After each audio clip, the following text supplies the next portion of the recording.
सुशांत सिंह की मौत। क्या सुशांत सिंह राजपूत अपनी मौत मरे थे? देखिए आप, ये होती डांस। इसी तरह से एक मृत्यु का रहस्य और था दिव्या भारती। दिव्या भारती के बारे में मुझे एक बात कहनी है, क्या मैं बोल दूं? क्या ये हम जान सकते हैं कि ओशो का पुनर्जन्म हो चुका है? बिल्कुल 100%। क्या 2026 वर्ल्ड वार की शुरुआत है? बहुत विकट स्थिति होने वाली है।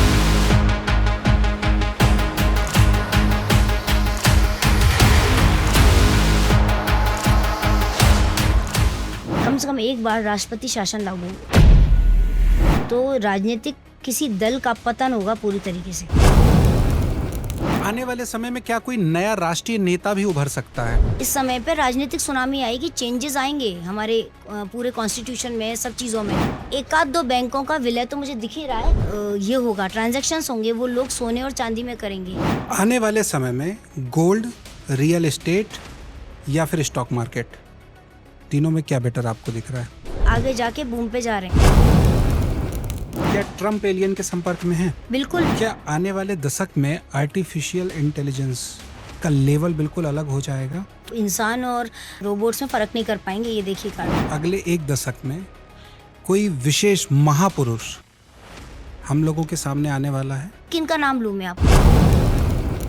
रिलेशनशिप में क्या क्या चीजें जानी जा सकती है? ऐसी कौन सी चीजें जो आप नहीं, मैं आपको बता सकती हूँ। आने वाले समय में भारत, अर्थव्यवस्था भारत की कैसी रहेगी? असंवैधानिक संकट पैदा होने की स्थिति दिख रही है कि ये 33 लोगों पे मुझे डाउट है। आप मुझे 33 में से एक बताओ। मैंने उन 33 में से जो एक बताया, ही वॉज लिटरली शॉक्ड।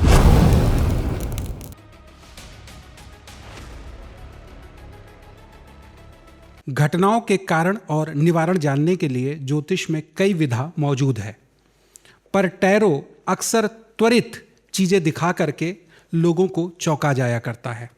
और हमारे साथ इस विशेष चर्चा में इस बार शामिल हैं celebrity tarot card reader आयुष्मा Dixit जी, जिनसे हम कुछ राजनैतिक उहापोह पर बात करेंगे, साथ ही कई ऐसे मिस्टीरियस कथन पर भी चर्चा करेंगे जिसके सच आज तक लोगों से छिपे हुए हैं। कई ऐसी मौतें जिनका कारण आज भी देश जानना चाहता है। कई ऐसे सच जिसके पीछे का छिपा हुआ झूठ लोगों को दंभ में डाल देता है। तो आज हम तमाम इसी विषयों पर चर्चा करेंगे और हमारे साथ हैं पुनः celebrity tarot card reader आयुष्मा Dixit जी। बहुत बहुत स्वागत आपका। धन्यवाद, धन्यवाद बहुत सारा। आपके मंच पर आकर फिर से मुझे बहुत प्रसन्नता हुई। थैंक यू सो मच मुझे यहाँ बुलाने के लिए। और बहुत ही उत्साहित हूँ और बहुत ही थोड़ा सा डरी भी हूँ कि आप क्या प्रश्न पूछने वाले हैं। देखिए, खास करके आपसे मुझे मिलकर के इसलिए अच्छा लगता है कि किसी भी सवाल का जवाब देने के लिए आप मना नहीं करती हैं।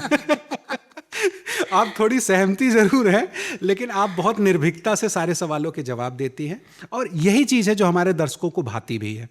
वो टैरो कार्ड रीडर या वो ज्योतिषी क्या, जब उसके अंदर कॉन्फिडेंस ही नहीं है अपने प्रेडिक्शंस को लेकर, तो प्रेडिक्शंस को लेकर कॉन्फिडेंट तो मैं रहती हूँ, लेकिन कई बार लगता है कि ये बात मंच पे कहना सही है या नहीं, क्योंकि बहुत सारी ऐसी चीज़ें हैं जो मैंने फील की लेकिन मैं नहीं बता पाई।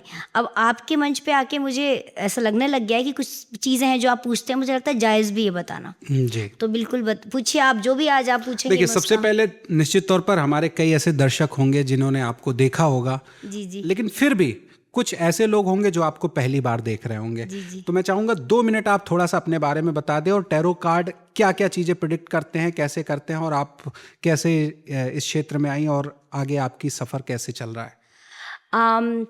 नमस्कार दर्शकों, बहुत बहुत बहुत धन्यवाद मुझे इतना प्यार देने के लिए और इतने सारे आशीर्वाद और इतने सारे मैसेजेस मिल रहे हैं। आस्तिक मीडिया पे जो मेरा पुराना पॉडकास्ट है वो बहुत अच्छा चला, लोगों ने काफ़ी सराहा और लोगों की जो मेरे प्रति धारणा है वो, मतलब ये समझ लीजिए कि मुझे डिवाइन और माता रानी, पता नहीं क्या क्या, मुझे सभी धर्मों के लोग मेरे पास हैं, सभी कंट्रीज़ के लोग हैं, तो धन्यवाद बहुत सारा। और आस्तिक मीडिया को भी धन्यवाद। शॉर्टकट में बताऊँगी तो मैं क्या इंट्रोडक्शन दूँ, मैं तो आप ही के बीच से आई, आप ही के बारे में जानने और आप ही की चीज़ों को कहने के लिए आई हूँ।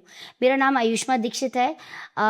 सोलफुल राशि के नाम से प्रचलित हूँ मैं, और tarot card reading, numerology, vastu, angel का गाइडेंस, फेस रीडिंग, बहुत सारी ऐसी विधाएं हैं जो लोग नहीं करते, वो भी मैं जानती हूँ, करती आ रही हूँ।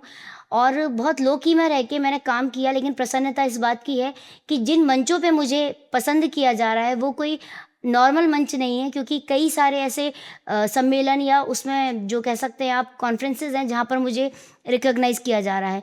ऐसे पढ़ाई लिखाई में अगर बात की जाए तो मैं बैंकर रही हूँ, एमबीए इन फाइनेंस हूँ, प्लस पर्सनल मैनेजमेंट किया हुआ है मैंने। इसके साथ ही फ़िल्म इंडस्ट्री से काफ़ी सारा ताल्लुक़ है, काफ़ी अच्छा काम किया और बहुत ही कह सकते हैं कम समय में बहुत ही शानदार और बहुत ही अभिमान के साथ कह सकती हूँ कि मैंने सेल्फ़ रिस्पेक्ट और जो सेल्फ़ एस्टीम वहाँ रह के कमाई, उसको यहाँ पे मैं कैरी फॉरवर्ड कर पाई। तो ये जो मंच है, ये जो सब चीज़ें हैं, आपका प्यार है, मुझे डिवाइन नहीं चाहता कि मैं कुछ और काम करूँ। शायद मैं आप ही के लिए कह सकते हैं धरती पर आई हूँ और आप ही की बातों को आप ही के सामने, आप ही के माध्यम से बता रही हूँ। थैंक यू बाकी सो अगर मच। डिटेल में चाहिए दर्शकों को तो वो उनको पहला पॉडकास्ट देखना पड़ेगा, क्योंकि उसमें अपने अपने पिछले 4 लाइफ के बारे में बताया है ना। यहाँ इतने कम समय में इतना ही मिलेगा। देखिए, टैरो कार्ड रीडिंग जो है वो tarot card reading particularly tarot cards ही नहीं होते, ये पूरी तरीके से एनर्जी पे काम करता है। आप कैसे हैं, आपका व्यक्तित्व कैसा है, आप कितना आध्यात्मिक स्तर पे काम कर चुके हैं और आप किस व्यक्तित्व के गुणी धनी हैं, किन गुणों को लेके पैदा हुए हैं, ये सब चीज़ों के साथ साथ पास्ट लाइफ में आप क्या थे और आज के जो आपके कर्मा है, सारी चीज़ें अगर हम क्लब कर लें तो हम मान सकते हैं कि हम एक अच्छे टैरो कार्ड रीडर, एक अच्छे ज्योतिषी बन सकते हैं। मेरे लिए अगर बात की जाए तो सौभाग्य की बात है और मैं ये जानती हूँ कि टैरो कार्ड रीडिंग एक ऐसी विधा है, एक ऐसी विद्या है, दोनों ही चीज़ें मैं बोलती हूँ क्योंकि मेरे लिए विद्या भी है। चूँकि मेरे घर में एस्ट्रोलॉजर्स होने के बावजूद भी टैरो कार्ड रीडिंग किसी को नहीं आती थी और मुझे अपने आप आई। तो कहीं ना कहीं कुछ ऐसा इंसिडेंट है मेरे जी, साथ जी, गुरु जी। पूर्णिमा का जो मैं आपको साथ कभी शेयर करूँगी। वो एक ऐसा जादू, एक अद्भुत समय था मेरे जीवन में जिसने सब कुछ बदल दिया। तो इससे past life, present life, future life सब कुछ पता की जा सकती है। अगर आपके जीवन में कोई भी उथल पुथल है, कुछ भी प्रॉब्लम्स है, कुछ भी दिक्कत है, सब कुछ सॉल्व हो सकती हैं। आप टैरो के माध्यम से अपने रंग रूप को भी बदल सकते हैं, बदल सकते हैं या सिर्फ जान सकते हैं? बदल सकते हैं। बड़ी बात बोल दी आपने। बिल्कुल, और इसके बारे में मुझे नहीं लगता कोई ये बात करेगा, लेकिन मैं कॉन्फिडेंस के साथ कह सकती हूँ कि मैंने बदला है अपने आप को। अगर आप मुझे पहले देख लेंगे और आज आप मुझे देखेंगे तो आप ये कह ही नहीं सकते कि क्या ये वही है जो इंडस्ट्री में भी जा सकती है। क्या इतना कोई अपने आप को बदल सकता है? मैंने बदला है। अच्छा। हाँ, मैंने बदला है और मुझे इतना विश्वास है कि मुझे बदलने में डिवाइन का बहुत बड़ा हाथ है। जाहिर सी बात है, प्रकृति जो चाहती है वो अपने डेस्टिनी तक ले ही आती है। और फिलहाल अगर हम आपकी सभी वीडियोस को देखें तो पिछले 1 महीने के दौरान तकरीबन 10 मिलियन लोगों ने आपको देखा है। जी, धन्यवाद। तो अलग अलग तरीके की उस पर प्रतिक्रियाएं भी आई हैं और मैं ये कह सकता हूं कि लगभग 99% लोगों का पॉजिटिव रिस्पांस आपके प्रति रहा है। देखिए, जो अच्छी चीज़ें होती हैं ना, जो लोग बहुत अच्छे होते हैं वो उसमें 2 ही चीज़ें होती हैं कि उनकी अच्छाई लोगों को डाइजेस्ट इसलिए नहीं होती क्योंकि दुनिया ऐसी है। लेकिन हकीकत ये है कि मुझे कोई भी बात कहने में डर नहीं है, कोई संकोच नहीं है। बात अगर मेरे बारे में हो रही है, मेरे व्यक्तित्व के बारे में हो रही है, मेरी विधा के बारे में हो रही है या मेरे चरित्र के बारे में हो रही है, तो मैं 100 नहीं 1000% कॉन्फिडेंट हूँ क्योंकि मुझे अपने बारे में पता है और मेरी फैमिली को पता है और आप लोगों को पता है। तो जितनी बातें कही हैं उसमें कहीं तक बनावट या दिखावट नहीं है। लोग इसलिए डाइजेस्ट नहीं करते क्योंकि भाई उनको लगता है कि ये कैसे हो सकता है। बट मैं आपको बता रही हूँ, आप लोग भी ऐसे कर सकते हैं, आप लोग भी ऐसे बन सकते हैं। इनके माध्यम से मैं आपके पास आई हूँ, तो ये बहुत बड़ा जरिया है। हम लोग बहुत कुछ स्टार्ट करना चाहते हैं, हम बहुत सारी ऐसी विधाएं लोगों को सिखाना चाहते हैं, पर हम चाहते हैं लोग उस मन से, उस कहते हैं इच्छा से हमारे पास आए तो सही।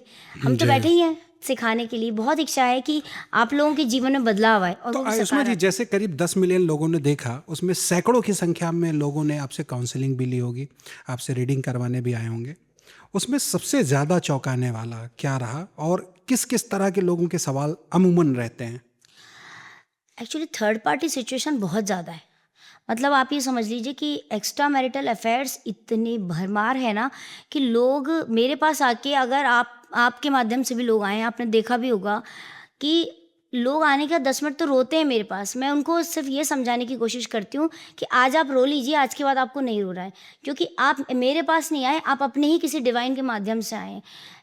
मैरिड लाइफ, रिलेशनशिप्स और लोगों ने बहुत सारे पैसों को लेकर के जो भी उनके पास में लॉस हुए हैं या बहुत सारा उन्होंने कर्जा ले रखा है, किसी को दे रखा है, वापस नहीं आ रहा।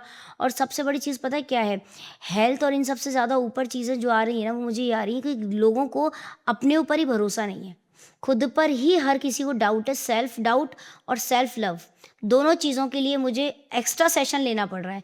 ज़रूरी नहीं इसके लिए मैं पास्ट लाइफ करूं, लेकिन पास्ट लाइफ रिग्रेशन कभी कभी पास्ट लाइफ में टैरो से भी कर रही हूँ, सिर्फ ये बताने के लिए कि क्या चीज़ है जो आप मिस कर रहे हैं। हो सकता है कि आपकी किस्मत बहुत अच्छी हो, आपके कर्म भी अच्छे हो सकते थे, लेकिन जब इंसान को खुद से ही प्यार नहीं है, खुद के बारे में नहीं पता उसको, तो वो क्या अपने बारे में आगे की क्या ग्रोथ हो पाएगी जीवन में उसके। रिलेशनशिप में क्या क्या चीज़ें जानी जा सकती है? लोग क्या जानने के लिए आते हैं या समाधान के लिए आते हैं? मेरे पास लोग एक्चुअली बहुत सारे लोग तो अपनी जर्नी जानने के लिए आते हैं कि हमारे जीवन में ये हुआ तो क्यों हुआ, ऐसा हुआ तो क्यों हुआ। पहली बात, अगर इस व्यक्ति से शादी हुई तो क्या कारण हुआ, ये व्यक्ति मुझे क्यों परेशान कर रहा है, तो क्या ये कार्मिक है या फिर ये कुछ और रिलेशनशिप है। तो पहले तो मुझे वो उनको क्लियर करना पड़ता है, क्योंकि लोग मुझसे जुड़ने के बाद अपने जन्म के बारे में ज़रूर जानना चाहते हैं। शायद वो पॉडकास्ट देखा होगा। दूसरी चीज़ ये होती है कि हर रिलेशनशिप में, मैं कोई भी रिलेशनशिप बोलूँ, चाहे वो माता पिता से बच्चों का रिलेशन हो, चाहे पति पत्नी का रिलेशन हो, चाहे वो लवर्स का रिलेशनशिप हो, चाहे वो भाई बहन का रिलेशनशिप हो, किसी भी रिलेशनशिप में ईमानदारी की कमी होने की वजह से इंसान परेशान है। ऐसा नहीं कि माता पिता और बच्चों के बीच में बहुत अच्छे रिश्ते हैं, वहाँ भी कुछ ना कुछ मैं देखा करती हूँ कि वो चीज़ नहीं रह गई। कलयुग है, बहुत दुख भी होता है देखकर। कई बार कई रीडिंग करते हुए मैं ही रोई हूँ। तो इस दुख इस बात का होता है कि जो डिज़र्विंग लोग हैं, उनको जो नॉन डिज़र्विंग लोग मिलते हैं, तो उनको मुझे उस सिचुएशन से कैसे बाहर लाना है। मान लीजिए आप डिज़र्विंग हैं, आपके जीवन में जिन लोगों को होना चाहिए था वो नहीं है, जो घटनाएं आपके जीवन में हुई वो नहीं होनी चाहिए थी, तो क्या मैं वो इंसान हूँ जो आपके जीवन में इसको ख़त्म कर सकूँ या इसको बदल सकूँ? तो मेरा काम सिर्फ इतना ही होता है कि भाई अभी जो रिलेशनशिप में प्रॉब्लम आ रही है, समस्या आ रही है, खासकर पार्टनर्स में, आपने बताया कि थर्ड पार्टी का इन्वॉल्वमेंट आता है, बहुत। तो उसमें क्या क्या चीज़ें जानी जा सकती है? क्या थर्ड पार्टी इन्वॉल्व है या नहीं है, कैसा है, आप कौन क्या है? जानना चाहते हैं? ऐसी कौन सी चीज़ है जो आप नहीं, मैं आपको बता सकती। मैं नाम तक बता देती थी, लेकिन अब मैं बिल्कुल नहीं बताती। मैं ना तो क्लियर नहीं बताती, क्योंकि बहुत सारी समस्याएं मैंने देखी, लोगों के घर में झगड़े हो गए। मैं नहीं बता सकती, लेकिन हर वो बात बता सकती हूँ जो आप मुझसे जानना चाहते हैं। थर्ड पार्टी कौन है, क्यों है, किस लिए है, कब तक है और कितना इन्वॉल्वमेंट है। और क्या उसको ठीक भी किया जा सकता है, थर्ड पार्टी को हटाए? बिल्कुल, क्यों नहीं किया जा सकता, 100% किया जा सकता है। मुझे तो आप बता दीजिए कि आप चाहते क्या हैं बस, और मुझे ये दिख जाए कि आपकी डेस्टिनी में ये लिखा था और आपको ये नहीं मिला, तो बस इच्छा ये होती है कि इसको इसकी डेस्टिनी मिल जाए।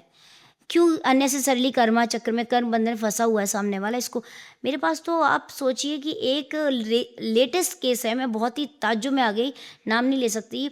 उनने मेरे से पास्ट लाइफ से लेके सारे मेरे सेशंस लिए हैं। उनको 33rd लोग उनने डायरी में नोट कर रखे थे। 33 मतलब 33 लोग उनने डायरी में नोट करे थे, और उन 33 में से मैंने एक को बता दिया था कि ये है।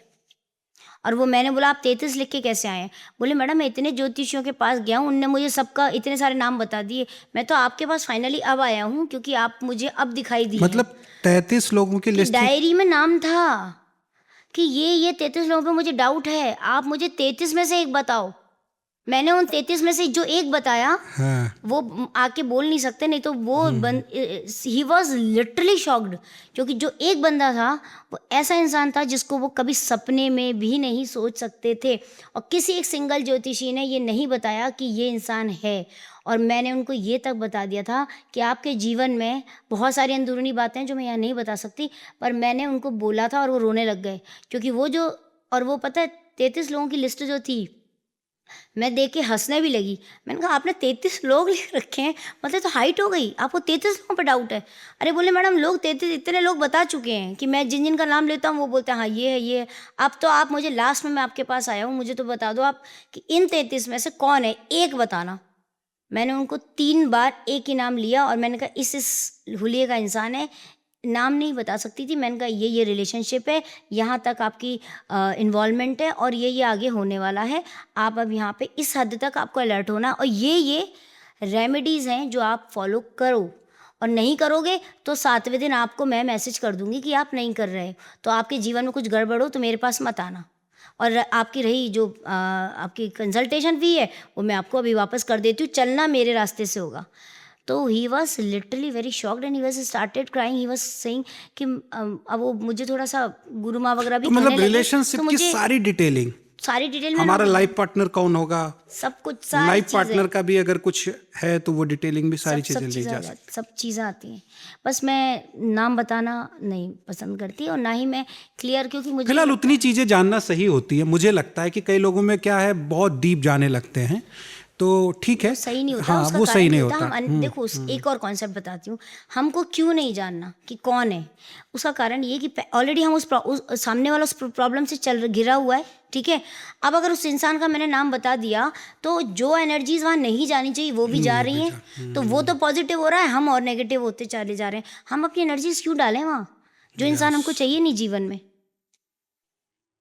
ठीक है ना। हाँ इसके अलावा मुझे लगता है सबसे ज्यादा सवाल सेकंड आते होंगे आर्थिक उन्नति को लेकर के। हाँ, आर्थिक उन्नति को लेकर बहुत आते हैं। तो उसमें क्या व्यावसायिक तौर पे लोगों के ज्यादातर सवाल आते हैं, जॉब्स को लेके समस्या आती है, या अपना वो चुनाव नहीं कर पा रहे हैं विशेष? लोगों का मैंने ये देखा है, लोगों की लाइफ 9वें पायदान पे आके ख़त्म हो जाती है, 10वें पायदान वो चढ़ ही नहीं पा रहे। इस बात का मतलब ये हुआ कि वो प्रमोशन होते होते रुक गया, ठीक है, सैलरी उनकी बढ़ नहीं रही, उनकी जॉब में प्रॉब्लम्स हैं, या उनका पैसा कहीं दिया हुआ है वो फंसा हुआ है। तो पैसे से रिलेटेड ये जो समस्याएं ये बहुत ज़्यादा हैं। और आप ये समझ लीजिए, लोगों के लोन्स क्लियर नहीं हो रहे हैं। लोगों ने इतने लोन ले रखे हैं, इतना डेप्ट उनके ऊपर है कि उसको क्लियर करवाने के लिए भी रेमेडीज़ होती हैं। और ऐसी कोई चीज़ नहीं है जिसको हम क्लियर नहीं कर सकते। मेरे पास में अभी एक US से क्लाइंट है, और आप ताज्जुब मानेंगे कि मैंने उनको रेमेडीज दी थी 21 दिन की, 15वें दिन वो आ गए अपनी वाइफ को लेके, बोले मैडम मैं तो आपसे मिलने के लिए इंडिया आना चाहता हूँ। अब आप मुझे, मेरा इतना बड़ा काम हो गया, जो 21 दिन के बाद आपने बोला था कि ये रेमेडीज करो, वो 15 ही दिन में कैसे संभव है। मैंने कहा क्योंकि आपने जिस जज्बे के साथ मुझ पर भरोसा किया, जिस जज्बे के साथ आपने रेमेडीज फॉलो की, वो काबिल तारीफ थी। और वो कोई ऐसी रेमेडीज नहीं थी कि बहुत बहुत बड़ा भारी उसमें कुछ एनर्जी, बहुत सिंपल छोटी छोटी चीज़ें जो आपको चेंज करनी है जीवन में। मैंने आपसे पहले भी कहा था कि मैं वो रेमेडीज़ कभी नहीं देती जो मैं खुद नहीं करती। बस एक ही चीज़ है, मेरे जो व्यूअर्स हैं उनके लिए मैं एक ही बात कहना चाहूँगी कि अगर मेरे व्यूअर्स हैं, मेरे क्लाइंट्स हैं, मेरे साथ में जुड़े हुए हैं, अगर वो 80% कर रहे हैं तो 20% मैं भी कर रही होंगी। अगर मैं कर रही होंगी तो वो 20% की एनर्जी उन तक डायरेक्ट जा रही है। ऐसा है, ये कोई नहीं करता। कोई किसी के लिए पूजा पाठ हवन ये सब क्यों करेगा, चला गया। लेकिन मैं अपने हर क्लाइंट का नाम लेती हूँ और हर क्लाइंट को जहन में रख के ध्यान में विजुअलाइज कर लेती हूँ इसके साथ क्या क्या हो रहा होगा। कई बार ऐसा हुआ है कि कुछ क्लाइंट्स के जीवन में चेंज आने वाला होता है, वो मुझे दिख रहा होता है, तो मैं उनको खुद से आगे से भी मैसेज करती हूँ कि आपको फ्री होके मुझे फ़ोन करो, मुझे आपको कुछ बताना है। और मुझे ये भी लगता है कि शायद उसकी लाइफ में चेंज आना ही होगा, या उसको रास्ते दिखने ही होंगे, तभी वो आपके पास पहुंच भी पाता होगा। एग्जैक्टली वही मैं आपसे पहले भी कहा था। कुछ जीवन में देखिए ग्रह नक्षत्रों का रहता है, कुछ उसके ग्रह नक्षत्र में फेरबदल होनी होगी, वो मेरे पास आया।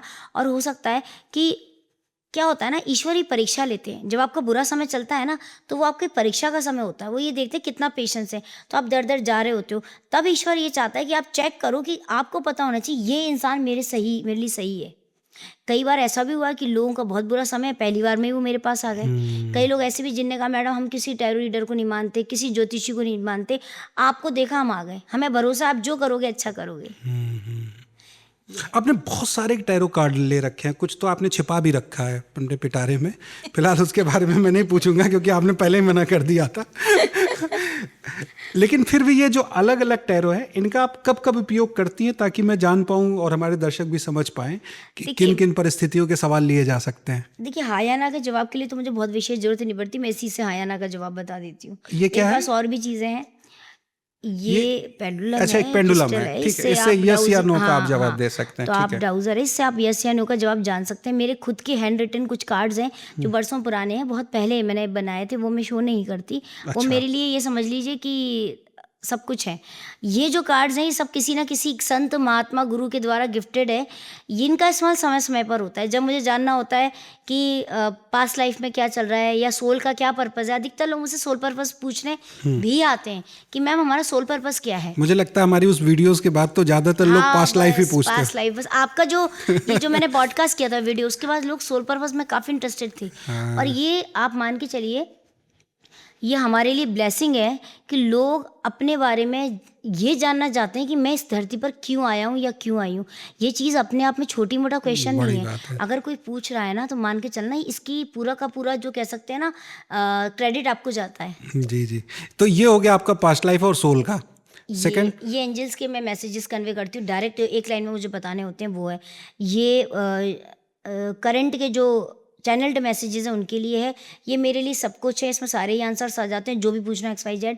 इसमें गुरुजी के मैसेजेस हैं और इसमें अगर हमको पता करना हो कि भाई पर्टिकुलरली मेजर इंसिडेंट्स क्या हैं, माइनर इंसिडेंट्स क्या हैं, तो ये मैं टैरो डेक का इस्तेमाल करती हूँ। ये मेरे हैंड रिटन कार्ड्स हैं जो बहुत इंपॉर्टेंट है, ठीक है।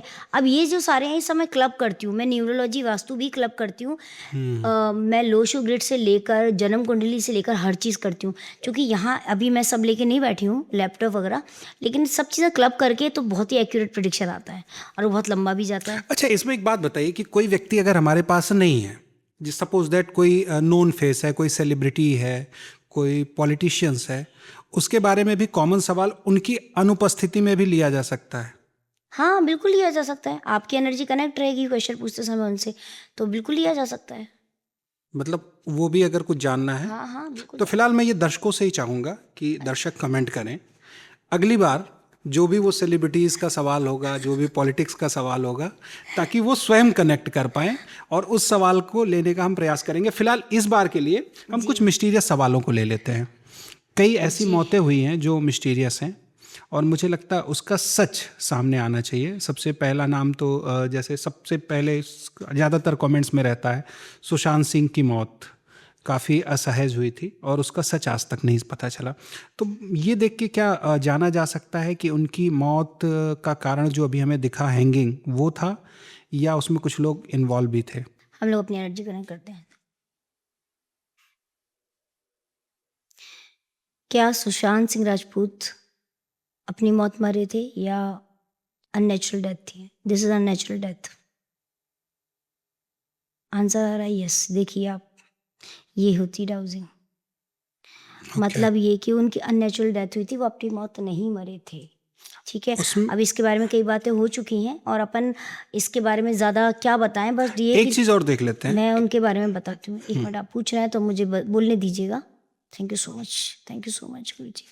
प्लीज़ मुझे बताइए कि क्या वो अपनी मौत मरे हैं? बिल्कुल नहीं मरे हैं। ये देख लीजिए आप कार्ड, ये उनकी लास्ट स्टेज है, लास्ट स्थिति है, जिस समय पे उनकी स्थिति थी। क्या आप ये कार्ड शो कर सकते हैं दर्शकों को?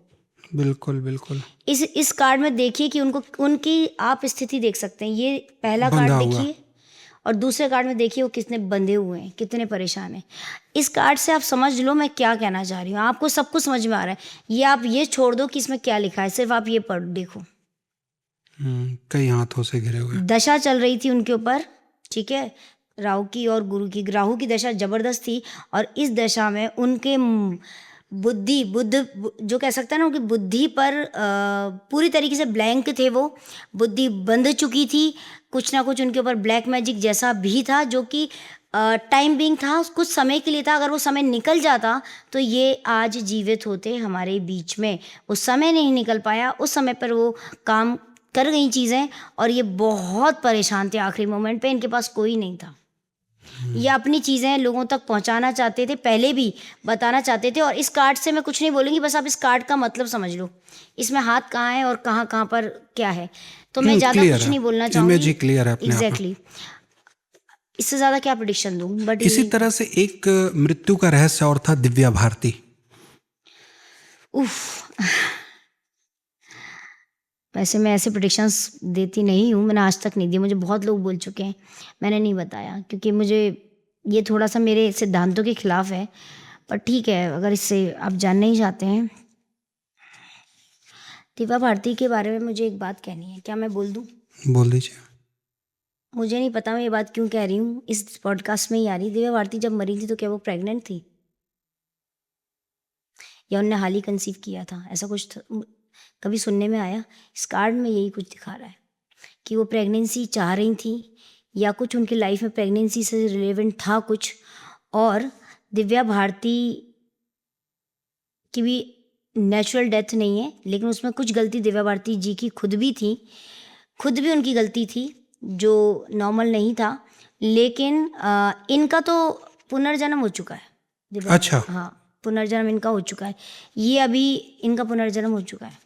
तो वो पुनर्जन्म आपने देखा है? अब कार्ड से देखूंगी, मैंने अभी नहीं देखा है। अब आप जो पूछ रहे हैं आपकी क्योंकि हम बिल्कुल ही सीधे सवाल तो एकदम पूछते ही नहीं है। ऐसे सवाल आप मुझसे एकदम बिल्कुल, मतलब सोच के भी नहीं सोच सकती मैं कि आप ये मुझसे पूछ सकते हैं।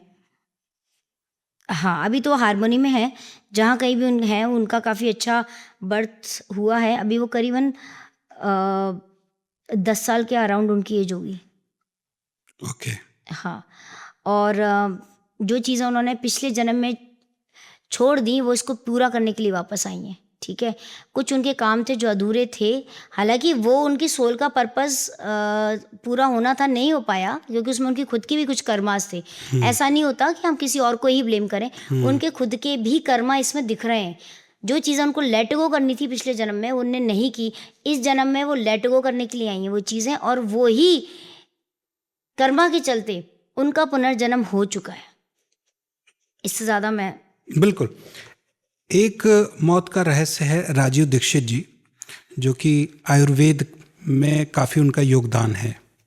राजीव दीक्षित जी की भी मौत के पीछे कुछ लोगों को जिम्मेदार माना जाता वो है, जो आयुर्वेदिक प्रोडक्ट्स के बारे में, आयुर्वेदिक के प्रति लोगों को बहुत ज़्यादा बहुत जागरूक ज़्यादा, करा। ओके ओके फाइन, समझ गई। तो क्या राजीव दीक्षित जी की भी मौत सामान्य थी? जो जिनका वो मुस्टैच थी और वो बताते थे ना कि ये, हाँ, बहुत सारे बहुत हाँ, सरल काफी उपाय फेमस रहे। बताते हैं। हाँ जी, हाँ, हाँ जी, हाँ जी।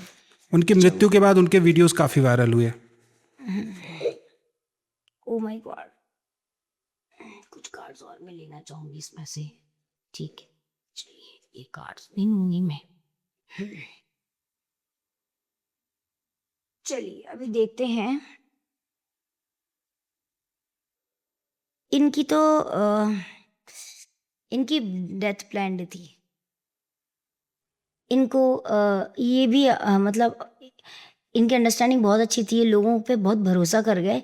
और ये देखो आप कार्ड, ये कार्ड देखो आप, लोगों पे काफ़ी भरोसा कर गए, बहुत भरोसा कर गए, लोगों ने इनको उसके लिए चीट कर दिया, और जिन लोगों पे इनने भरोसा किया उन्हीं ने इनको चीट किया है, उन्हीं के चलते ये गए हैं। और 9 दिन, विदिन 9 डेज इनकी ये सारी प्रक्रिया पूरी हो चुकी थी, उसी में ये गए हैं। 9 दिन के अंदर ये अपनी फैमिली तक को नहीं बता पाए। ये अच्छा। 9 दिन के अंदर सब हो गया। इनकी फैमिली को भी ये, मतलब इनको सपोर्ट नहीं मिल पाया किसी का। ये पता है, जाने से पहले कुछ लोगों को कुछ गिफ्ट करके जाना चाहते थे, कुछ चीज़ें थी जो जो लोगों को दे के जाना चाहते थे, ये शायद कोई नहीं बताएगा, लेकिन मैं आपको, मुझे जो दिख रहा है मैं वो बता रही हूँ। ये जाने से पहले कुछ चीज़ें, कुछ बातें, कुछ अपनी विद्याएं लोगों को देना चाहते थे, दे रहे थे और सिखाना चाहते थे। और अपने घर में भी इनका कहीं ना कहीं कोई प्रॉपर्टी, कोई गिफ्ट, कोई ज्वेलरी को लेके बातचीत चल रही थी। अच्छा, हाँ, वो नहीं कर पाए। आपका कहना यह है कि 9 दिनों के अंदर ही कुछ ऐसी सब। प्लानिंग हुई है, और 9 दिनों में वो जो हुआ वो उनकी मौत का बड़ा कारण बना, जो भी घटनाएं घटित हुई। बट ये इनको भी कोई बहुत बड़ी इनके साथ में, जिसको आप लोग सिद्धि का नाम देते हैं, मैं तो उसको डिवाइन पावर कहती हूँ। इनके पास में कोई बहुत बड़ी शक्ति थी, दिव्य शक्ति, जिसकी वजह से ये काम करते थे। इनका 3rd आई चक्र खुला हुआ था, इनके चक्रास ओपन थे। हाँ, काफी क्योंकि वो जो लोगों का बोलते भला थे कर रहे बिल्कुल थे। कॉन्फिडेंस से, और हाँ, ऐसा दिखता था, हाँ, क्योंकि वो कहीं किताबी ज्ञान नहीं था वो। किताबी ज्ञान नहीं था, और जिसके चक्रास ओपन होते हैं वो कभी डरता नहीं है बोलने से, निर्भीकता से बोलता है, और उसको चक्र ओपन होते हैं, उसका कंठ खुला होता है, वो नहीं डरता। तो जो ज्ञान का भंडार है वो 3rd आई आपकी जैसी ओपन होगी, आपको कहीं से ज्ञान लेना नहीं पड़ेगा, आपको कोई किताब नहीं पढ़ने की जरूरत है। जैसे आपको 3rd आई ओपन होगा, आपको अपने आप सारी वो विद्याएं आ जाएंगी जो पिछले जन्म में आपके साथ थी, वो चीज़ें आपके सामने आ जाएंगी जो पिछले जन्म में आपने सीखी थी। 3rd आई ओपन होते ही वो सारी विद्याएं आपके पास ऐसे इकट्ठी होके आ जाएंगी। ऐसे ही ज्ञान के महासागर हैं ओशो, रजनीश ओशो, उनकी भी मौत के पीछे कहा जाता है कि उनको स्वीट पॉइजन दिया गया था। और उसमें देखिए आप, मैं मना नहीं कर रही, लेकिन मुझे पता नहीं क्यों ऐसा लग रहा है कि ये प्रेडिक्शन करना सही है या नहीं। मुझे लगता है ये ऐसी महान विभूतियां रही हैं कि इनके बारे में हम चर्चा चार कर। लोगों के पार्टिसिपेशन से उनको भी, 4 लोगों के पार्टिसिपेशन से वो थोड़ा अननेचुरल डेथ में वो भी गए। उसमें तो एक That was also no विदेशी natural, हाँ, विदेशी विदेशी। कंट्री का हाथ और है। अननेचुरल था उनका भी सब कुछ, अननेचुरल डेथ थी वो भी। क्या ये हम जान सकते हैं कि ओशो का पुनर्जन्म हो चुका है? जी मैं पता करती हूँ, थैंक यू सो मच। मैं Osho, thank you so much, मुझे बताइए।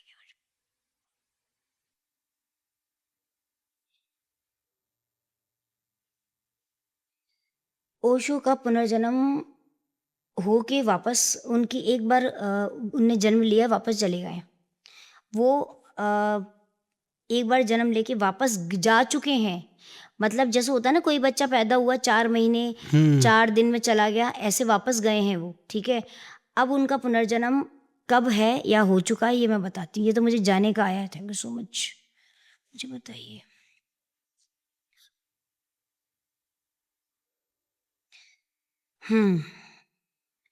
फिलहाल उनका पुनर्जन्म नहीं हुआ, अभी वो बहुत पीस में है, हम्म, ठीक है। जाहिर सी बात है, क्योंकि उन्होंने कहा भी था।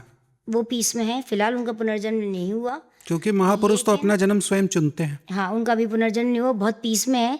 लेकिन होकर, जैसे होता है ना, किसी ने किसी की कोख में आए और फिर उनको कुछ उनका पर्पस जो पूरा हुआ, किसी ने मांगी होगी मन्नत की, मेरे को ओशो जैसा बेटा मिले, तो ऐसा वो थोड़ा सा कार्मिक होगा। वो चले गए, लेकिन अभी पीस में है। उनका कोई इनकारनेशन नहीं हुआ, लेकिन उनकी जो डेथ हुई वो 4 लोगों के पार्टिसिपेशन से हुई। लेकिन एक इंसान ऐसा था जो उनको बहुत बहुत ज़्यादा छल लिया, मतलब उसका इन्वॉल्वमेंट था। वो एक कोई जैसे आपने कहा ना, ये देखिए आप इस कार्ड में देखिए, ये है, ठीक है, ये चीज़ें हैं। तो यहाँ पर हमने कुछ ऐसे मिस्टीरियस सवाल के जवाब टैरो कार्ड के माध्यम से जाने, और मैं दर्शकों से भी चाहता हूँ कि अगर इस तरीके के कुछ ऐसे सवाल हैं जिनका आपको लगता है कि हमें अपने नेक्स्ट एपिसोड में उन सवालों को लेना चाहिए, तो आप कमेंट बॉक्स में ज़रूर हमें वो सवाल करें, ताकि हम अगले शो में आपके उन सवालों को शामिल कर सकें। साथ ही यहाँ पर हमने ऐसे कई रहस्यों को तो जाना ही, मतलब ये है कि टैरो कार्ड के माध्यम से रहस्यों को तो उजागर किया ही जा सकता है, साथ ही कुछ ऐसा सच जो किसी की मौत के साथ चला गया है उनको भी जाना जा सकता है। अपने लाइफ का पर्पस तो जाना ही जा सकता है, जैसा आपने आप पूछेंगे आपकी लाइफ का पर्पस, मैं बता दूंगी आपको। बता ही दीजिए फिर। नहीं, देखते हैं आपकी लाइफ का पर्पस क्या है। देखिए, आपकी लाइफ का पर्पस है कि आपका जो सोल है वो एक्शन के लिए आया है इस धरती पर, जी। ठीक है, कुछ करने के लिए आया है। आपको जो बताया जा रहा है वो ये बताया जा रहा है कि जो आप कह रहे हैं, जो भी कह रहे हैं उसको इसी वक्त करो। जहन में जो चल रहा है उसको तुरंत करो।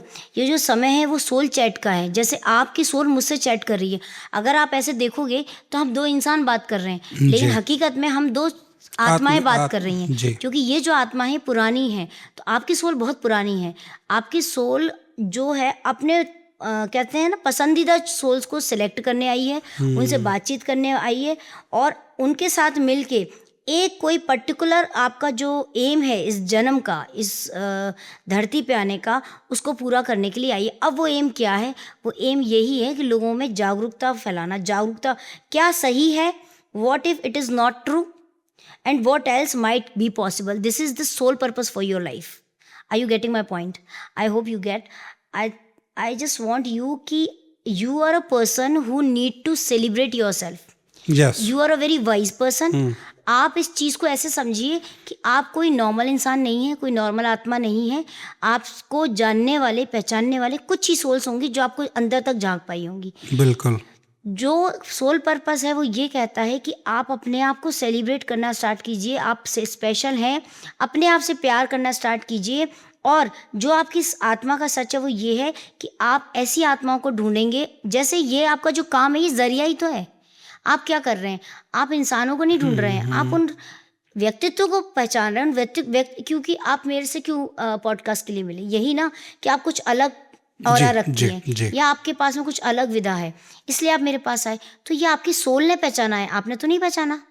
आंखें तो बिल्कुल। बाहर की हैं, लेकिन मन की आंखें जान गई ना कि नहीं, इनके पास कुछ है, इनके पास कुछ है जो ये लोगों से बांटना नहीं चाह रही, आगे नहीं आना चाह रही, इसलिए आप मुझे लेकर आए।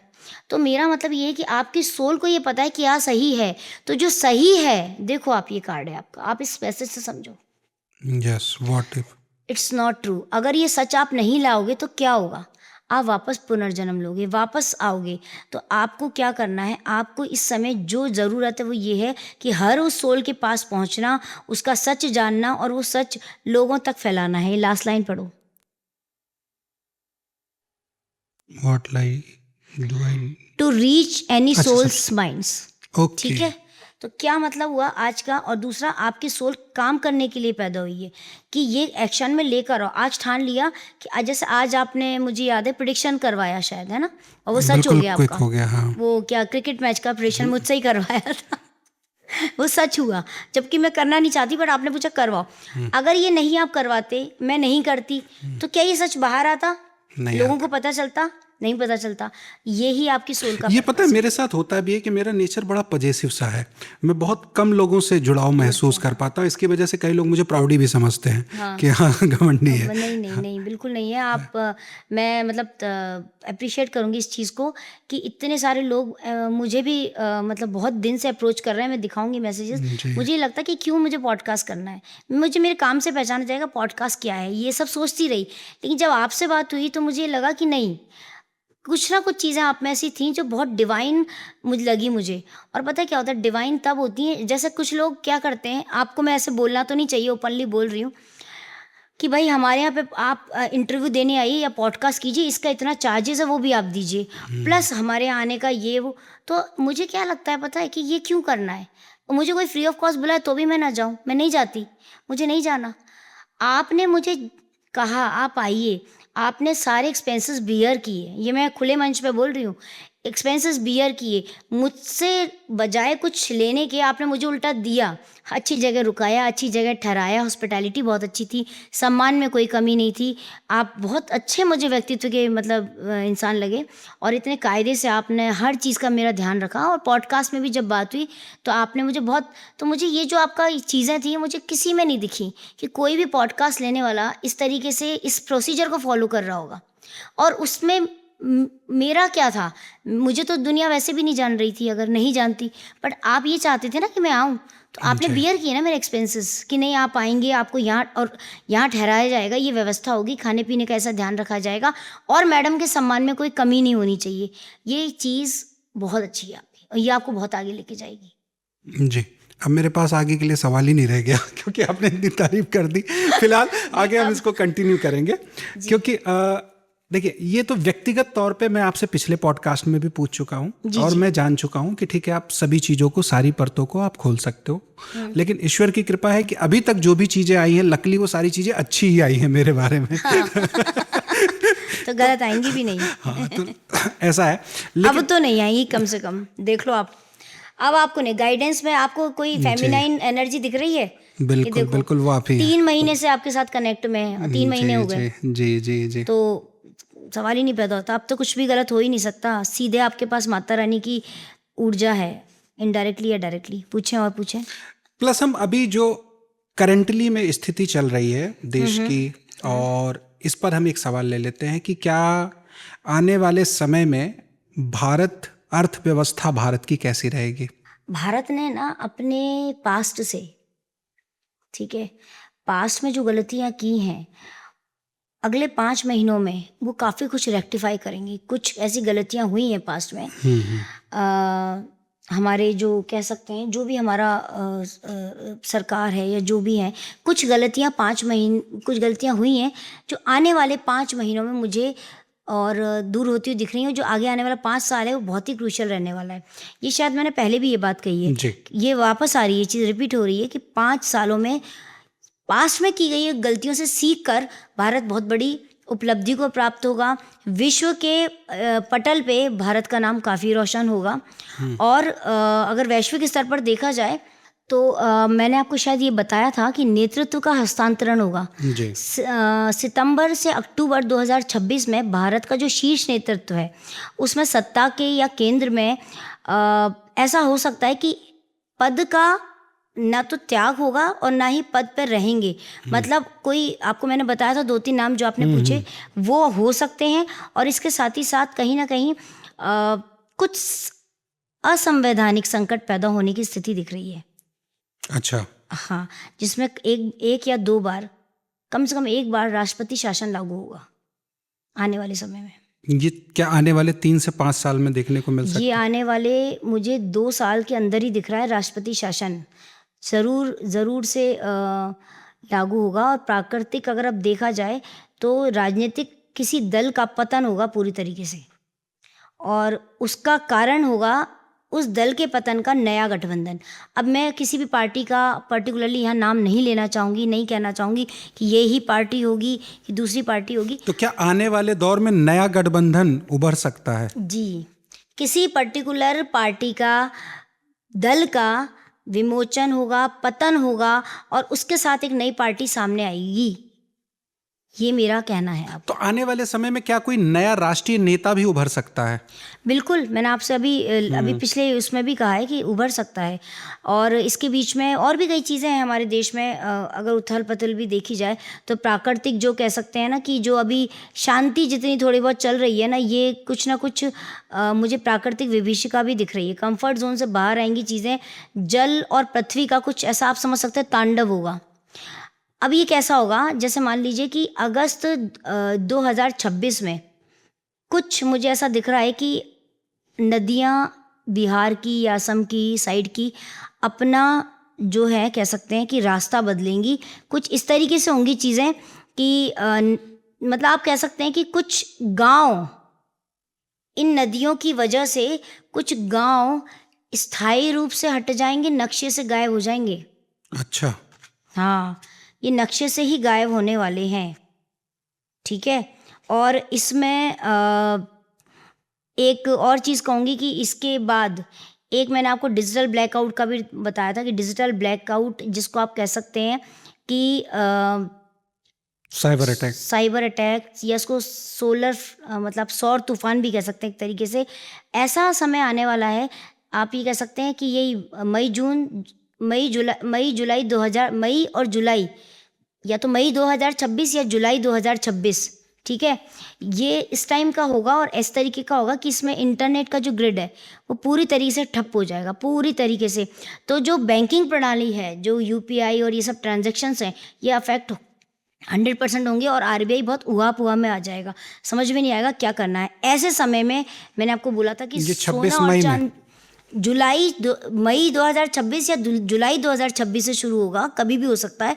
इसमें ऐसा ब्लैकआउट होगा डिजिटल कि इसमें बहुत समस्या आ जाएंगी ट्रांजैक्शंस को लेकर के। और एक आध दो बैंकों का विलय तो मुझे दिख ही रहा है, पर एक आध दो बैंक्स पूरी तरीके से कह सकते हैं आप, क्या बोलते हैं उसको, जो बिल्कुल ही लॉस में जाते हैं, ऐसा होगा। तो जो ये होगा, ट्रांजैक्शंस होंगे, वो लोग सोने और चांदी में करेंगे, कैश में होगा या फिर सोने और चांदी में होगा, मॉनेटरी टर्म्स में डायरेक्टली होगा। मतलब पूरा का पूरा डिजिटल जो है वो ठप रहेगा। एक चीज़ ये, दूसरी चीज़ ये भी होगी कि जो फिजिकली लोग सोने चांदी का आदान प्रदान भी करेंगे। अच्छा, हाँ, मतलब वो विनिमय प्रणाली फिर से शुरू हो जाएगी। एग्जैक्टली, ये बात सामने आएगी या नहीं आएगी, लेकिन ऐसी स्थिति ज़रूर आएगी, ऐसा मुझे संभावना दिख रही है। अब ये कब होता है, ये जो टाइम पीरियड है, ये मैंने आपको बताया है ना।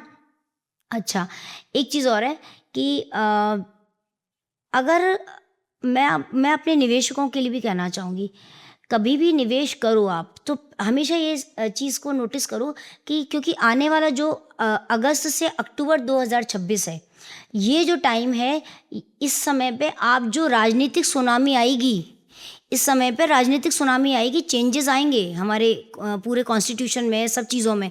तो इसमें अफवाहों से बचना है निवेशकों को, क्योंकि इस समय पे अगर उन्होंने निवेश को सुरक्षित तरीके से नहीं किया तो बहुत आसार हैं कि उनके निवेश लॉस में जाएं या डूब जाएं। एक चीज़। दूसरी, मैं एक आपको छोटी सी बात बता रही हूँ, कभी भी निवेश करने जाओ, आंख बंद करके गहरी सांस लो और पहली बार में ये प्रश्न पूछो, क्या मैं ये निवेश करूं? कोई ज़रूरी नहीं कि आप हर बार ज्योतिषी के ही पास जाके पूछें। मेरे पास कुछ लोग आते हैं, मैम लॉटरी का नंबर, मैं तो मतलब ताज्जुब में आ जाती हूँ कि ये कैसे सवाल है। आप निवेश करने जाएं, सिर्फ आंख बंद करके ये पूछें कि मुझे ये निवेश करना चाहिए या नहीं। अगर अंदर से आवाज़ आ जाए हाँ करना चाहिए, दूसरी आवाज़ आ जाए ना करना चाहिए, तो हाँ पे चले जाना। आने वाले समय में गोल्ड, रियल एस्टेट या फिर स्टॉक मार्केट, तीनों में क्या बेटर आपको दिख रहा है? गोल्ड तो बहुत शानदार दिख रहा है, रियल एस्टेट का कोई बहुत विशेष नहीं दिख रहा, और तीसरा क्या है? Stock market. स्टॉक मार्केट भी अच्छा शेयर। रहेगा। मतलब गोल्ड तो मतलब भाई गोल्ड के लिए तो लोग बिल्कुल इस टाइम दो चीजें चल दौड़ने रही वाले हैं। हैं कि लोग क्या गोल्ड। है, चांदी को ज्यादा बेटर बता रहे हैं। आपके हिसाब से चांदी या सोना? देखो चांदी तो रिकॉर्ड ब्रेक करने वाली है। चांदी गोल्ड से ज़्यादा रिकॉर्ड ब्रेक करेगी। चांदी ही नहीं करेगी रिकॉर्ड ब्रेक, बाकी मेटल्स भी करेंगे। बाकी मेटल्स में आ गया तांबा और पीतल, ये दोनों मेटल्स भी रिकॉर्ड ब्रेक करने वाले हैं, जिसमें तांबा बहुत बढ़ेगा। अच्छा। जी, ये मेटल्स भी आगे जाके बूम पे जा रहे हैं। मतलब कहने का ये है कि लोग सोने, रियल एस्टेट से ज़्यादा सोने चांदी के पीछे भागने वाले हैं। अभी के लिए फिलहाल चांदी या सोना, दोनों में बेटर क्या है?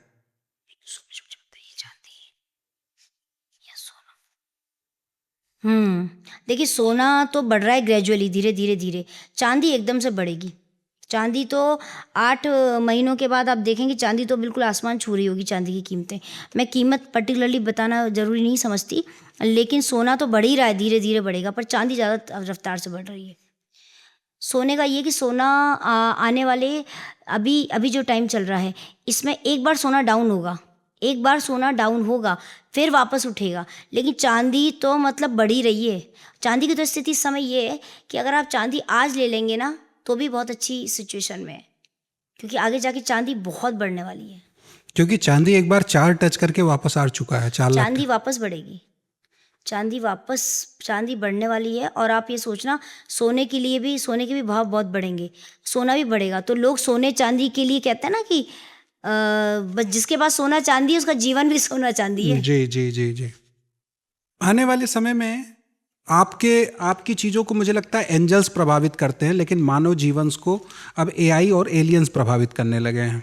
तो एलियंस, जिसको लोग अभी कुछ लोग कल्पना मानते हैं, कुछ ऐसे हद तक छोटी छोटी सूचनाएं मिली हैं कि एलियंस हैं। तो क्या एलियंस हैं? एलियंस धरती पर मौजूद हैं। एलियंस क्या होते हैं? एलियंस को कोई मतलब नए ग्रह का कोई? एग्जैक्टली एलियंस भी हमारी तरह इंसान ही होते हैं, नए ग्रह के लोग होते हैं और वो आ जाते हैं। उनका कुछ पर्टिकुलर सोल, उनका भी कुछ पर्पस होता है कि वो किसी पर्टिकुलर उद्देश्य के लिए यहाँ भेजे तो जाते क्या हैं। वो अमेरिका से संपर्क में है अभी? अमेरिका उनके टच में है, या अमेरिका उनसे कोई सोर्स नॉलेज गेन कर रहा है? अमेरिका इस चीज़ में लगा हुआ है कि उनसे कुछ सोर्स नॉलेज गेन तो हो रही है, ठीक है, सोर्स या नॉलेज गेन तो हो रही है, लेकिन अमेरिका इसको पूरी तरीके से मतलब कहते हैं ना कि पूरी नॉलेज गेन करना स्टार्ट कर देगा अभी थोड़े टाइम बाद। उनकी टेक्नोलॉजी इस तरीके की है कि वो आने वाले 10 मंथ्स में एलियंस से बहुत सारी सूचनाएं प्राप्त करेंगे, क्या और अभी भी कर रहे हैं। डायरेक्ट, क्या ट्रम्प एलियन के संपर्क में है? या अरे ट्रम्प बिल्कुल, ये अभी एक एस्ट्रोलॉजर ने दावा किया था कि ट्रम्प एलियन के देखिए संपर्क। मैं किसी एस्ट्रोलॉजर को नहीं जानती और ना मैं दावों को मानती किसी के भी क्योंकि लेकिन मैं आपके खुद। कार्ड क्या बोलते हैं? क्या ट्रम्प उनके संपर्क में है, हाँ या ना? चलिए इसको हाँ या ना से देखते हैं। ठीक है, इससे देखेंगे। क्या ट्रम्प इन एलियंस के डायरेक्ट संपर्क में है? प्लीज मुझे बताइए।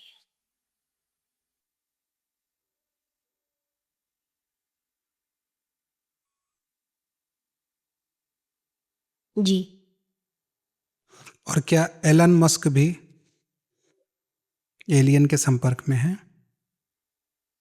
क्या एलन मस्क, प्लीज मुझे बताइए कि एलन मस्क एलियन के डायरेक्ट संपर्क में है? गुरु जी प्लीज प्लीज प्लीज मुझे बताइए, मैं देना चाहती हूँ उसका उत्तर, प्लीज मुझे बताइए। 50%।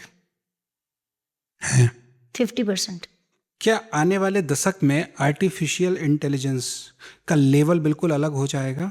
और जिस तरीके से अभी कई वैज्ञानिकों ने कहा है कि एआई ही अब दुनिया पर राज। अरे आने वाले समय में आप इंसान और क्या बोलते हैं रोबोट्स में फ़र्क नहीं कर पाएंगे। ये देखिए कार्ड, आपको यही नहीं पता चलेगा कि वो एक अभी मैंने एक वो मूवी भी देखी थी जो इससे संबंधित थी, नाम याद नहीं है, जिसमें वो रोबोट से शादी हो जाती है। तो वो वाकई में रियलिटी है। आगे आने वाले समय को मैं बता रही हूँ कि इतनी बुरी तरीके से वैज्ञानिक लगे हुए हैं एआई के ऊपर, इतना काम कर रहे हैं, इतना badly they are working on this project particularly, कि ये जो टाइम पीरियड आने वाला है आगे समय में, आप देखेंगे कि इतना प्रोग्रेसिव हो चुका होगा कि बहुत सारी चीज़ें ऐसी हैं जो आपको पता ही नहीं चलेंगी कि ये हकीकत में हो रहा है। कुछ ऐसे समझ लीजिए इल्यूज़न में रहेंगे लोग, पता है आपको। और जहाँ तक मैं ये देख रही हूँ कि धरती का भी ये हाल होगा कि इतनी टेक्नोलॉजी विकसित होने वाली है कि आपको ज़मीन पे कारें कम दिखेंगी, आसमान में ज़्यादा दिखेंगी। उड़ती हुई कारें दिखाई देंगी, आपकी कारें ऊपर चल रही हैं और हम नीचे से देख रहे हैं। ये बहुत बड़ी टेक्नोलॉजी इसके लिए डेवलप आपके होने कार्ड वाली है। कितना समय बता रहे हैं? लगभग कितना समय? क्या एक दशक में ये चीज़ें संभव हो पाएंगी? थैंक यू सो मच जी। 7 से 10 साल ग्लोबली। देखिए ये देखिए ग्लोबल आया है, मैंने ग्लोब आया है, दशक पूछा और 10 ही पूरा आया। दशक की आया है। और 7 साल से 10 साल ये जो टाइम पीरियड है, इसमें ये सारी चीज़ें होंगी जो मैं एक आपको बार बता कार्ड रही हूँ। दिखा दीजिए, क्योंकि मैंने एक दशक का सवाल पूछा और ग्लोबली आया है। और दशक। ये मुझे लगता है, देखिए मैं हालांकि कार्ड की नॉलेज नहीं है मुझे, लेकिन एक बार ये दिखाइएगा कार्ड। जी जी ये देख करके ऐसा लग रहा है कि जैसे पूरे जी जी। ग्लोब को किसी हाँ, और ने पकड़ रखा है। पकड़ रखा है एग्जैक्टली। तो आप ये देख रहे हैं एआई में सारे ही देशों का समावेश है, ये सब देश ही तो हैं। और ये सारे मिलके तो बहुत बड़ा बूम आने वाला है, बहुत बड़ा बूम आने वाला है आईटी और एआई में और टेक्नोलॉजी में। और लोग काफ़ी इसके लिए फाइट भी कर रहे हैं, साइंटिस्ट। जी। जी। और कोई प्रश्न? साथ ही क्या अभी आने वाला समय जिस तरीके से कई देश आपस में लड़ रहे हैं, क्या 2026 वर्ल्ड वार की शुरुआत है? प्री वॉर फेज चल रहा है ये। हमारी रिसेप्टिविटी बहुत जानदार है। इंडिया की रिसेप्टिविटी का मतलब है उनको पहले सिग्नल अपने आप मिल जाते हैं कि ये होने वाला है। कुछ तो उनके आध्यात्मिक सिग्नल्स हैं, कुछ उनके सोर्सेज हैं। ठीक है, टोटलिटी का कार्ड है, मतलब ये समझ लो भारत के साथ में एक पर्टिकुलर देश है जो हाथ मिलाएगा और इस विकट स्थिति में हमारे साथ देगा, साथ खड़ा होगा। वो जो देश होगा वो हमारे साथ, they will just walk hand in hand. और ये जो देश होगा, आने वाले 5 महीने हमारे लिए थोड़े से क्रूशियल हैं। इसके बाद ये हमको इस देश की जो कह सकते हैं सपोर्ट, वो सामने सामने आता हुआ दिखेगा। हाँ, करेज है भारत के पास। और आगे आने वाले समय में ये मुझे दिख रहा है कि बहुत विकट स्थिति होने वाली है, बहुत विकट। कितनी सारी आप देखेंगे ऐसी बीमारी फैलने वाली हैं इसके बाद में। मैंने टाइम पीरियड भी नोट किया था अभी जब हमने कार्ड देखा था। तो ये जो जैविक, और मैंने आपको बोला था ना कि बायोलॉजिकल रीसेट होगा। ये बायोलॉजिकल जो रीसेट होगा वो सिर्फ इसलिए होगा क्योंकि शनि और राहु की ऐसी युति बन रही है कि आगे ये जो बायोलॉजिकल डिसऑर्डर्स आएंगे ये इसी वजह से आएंगे, इसी युद्ध की वजह से आएंगे। जो युद्ध चल रहे हैं ना, इसका इफेक्ट हमारी कंट्री पर भी पड़ेगा। और एक अज्ञात, आप कह सकते हैं लोगों में अननेसेसरीली कुछ अज्ञात डर रहेगा। मानसिक स्तर लोगों का इतना इस लेवल पे होगा कि वो मानसिक तौर पे बहुत ही मतलब डरे हुए होंगे। ये एक आप कह सकते हैं कि इसको आप बोल सकते हैं कि एक कह सकते हैं कि नींद का एक ऐसा संकट, जब लोगों को नींद नहीं आएगी। मैंने कहा था यस। मास इंसोमेनिया, मतलब ये हो गया कि लोग अगर ये वायरस से नहीं, इस स्थिति से डर जाएंगे और नहीं सो पाएंगे। और इस टाइम पे जो डिसऑर्डर्स आएंगे, वो जो कह सकते हैं ना कि जो फ्रीक्वेंसीज हैं उनमें जो बदलाव आ रहे हैं, उन फ्रीक्वेंसीज से में बदलाव के चलते बहुत सारा जो लोगों में शारीरिक और मानसिक बदलाव होंगे। इसीलिए ये स्तर यहाँ पे लोगों का बदल जाएगा। दूसरी चीज़ ये भी है कि जो हम बात कर रहे थे उस समय कि जो अपना पश्चिम जो देश है, पश्चिम के देश, इस जो डिजिटल संकट होगा, ये जो मानसिक स्थिति होगी उनकी, पश्चिम के देशों की, वो इस संकट से 1000% जूझ रहे होंगे। और भारत जो है वो अपनी दो ही चीज़ों के बल पे आगे बढ़ेगा और वही दो चीज़ें भारत को सशक्त बनाएंगी। वो दो चीज़ें हैं आयुर्वेद और आध्यात्मिक स्तर। आयुर्वेद परचम लहराएगा और अध्यात्म भारत को हर इस तरीके की नकारात्मक स्थिति से बचा ले जाएगा। और जो भारत को साथ मिलने वाला है वो साथ भी इसीलिए मिलने वाला है क्योंकि भारत के अंदर वो कैपेबिलिटी है कि वो सारी चीज़ों को दरकिनार करके अपने आप, कहते हैं ना, वन मैन आर्मी है भारत। तो क्या आने वाले समय में, अगले 1 दशक में, कोई विशेष महापुरुष हम लोगों के सामने आने वाला है जिससे हमारी आध्यात्मिक उन्नति होगी? हमारे बीच में तो वैसे ही इतने महापुरुष हैं। अभी हमारे पास में कितने सारे ऐसे महापुरुष हैं कि कितनी आध्यात्मिक उन्नति हो गई। आप अगर कंपेयर करो तो इस दशक में कितने, आप मुझे खुद बताइए कि इस दशक में युवा पीढ़ी की जो आध्यात्मिक उन्नति हुई है, क्या पिछले दशक में ये उन्नति थी? अगर पिछले दशक से इस दशक को कंपेयर करें, क्योंकि मैं टैरो रीडिंग तब भी कर रही थी जी, और जी। इस दशक में भी कर रही हूँ, तो आप अंतर देखिए कितना बड़ा अंतर है कि उस समय लोगों को कहना पड़ता था कि ये करो ये करो। आज लोगों को कहना नहीं पड़ रहा, वो खुद कर रहे हैं। क्यों? क्योंकि महापुरुष हमारे बीच में हैं ऑलरेडी, जो आध्यात्मिक उन्नति इतनी कर चुके। अगर किन का नाम लूँ मैं आपको श्री हमारे जो संत हैं इतने महान, प्रेमानंद जी महाराज हमारे जो संत हैं, मैं तो खैर बहुत सारे संतों के सानिध्य में हूँ और ऐसे कई सारी हमारे बीच में हस्तियाँ हैं जो बैक ऑफ द स्टेज बहुत कुछ कर रही हैं आध्यात्मिक उन्नति के लिए। मैंने आपसे शांग्रीला के बारे में बात की थी। यस। वो आध्यात्मिक उन्नति के लिए तो बना हुआ है, उसमें हमारे भारत के ही तो सारे संत महात्मा वहाँ बैठ के तपस्या कर रहे हैं, तो वो तपस्या हम लोगों के लिए कर रहे हैं। तो जो युवा पीढ़ी है वो जागरूक हो रही है। आपने ये चीज़ नोटिस कीजिएगा कि युवा पीढ़ी में कितना ज़्यादा सम्मान आ गया है साधु संतों को लेकर के। यस। आया है ना? हाँ, बिल्कुल आया। इसीलिए आया है। तो आयुष्मा जी, बहुत बहुत धन्यवाद। हमने कई ऐसे विषयों पर आज चर्चा की जो लोगों के जहन में सवाल थे और इसका सच आज देश जानना चाहता था।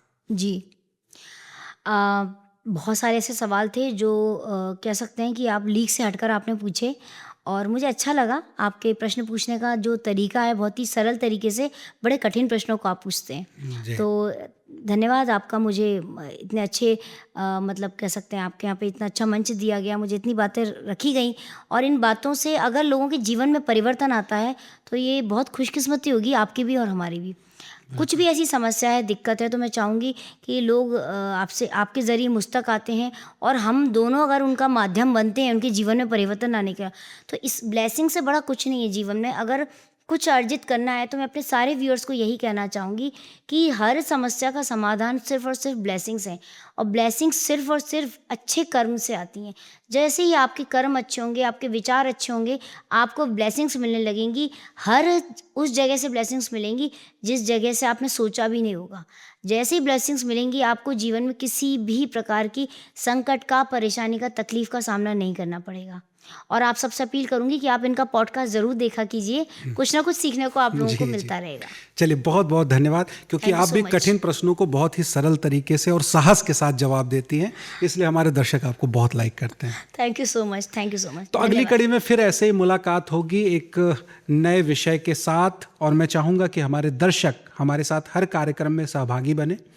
कमेंट बॉक्स पर आप हमें सवाल दें और अगले कड़ी में हम आपके सवालों के साथ हाजिर होंगे आयुष्मा जी के साथ और टैरो कार्ड से जानेंगे आपके सवालों के जवाब। तब तक के लिए मुझे दीजिए अनुमति। नमस्कार।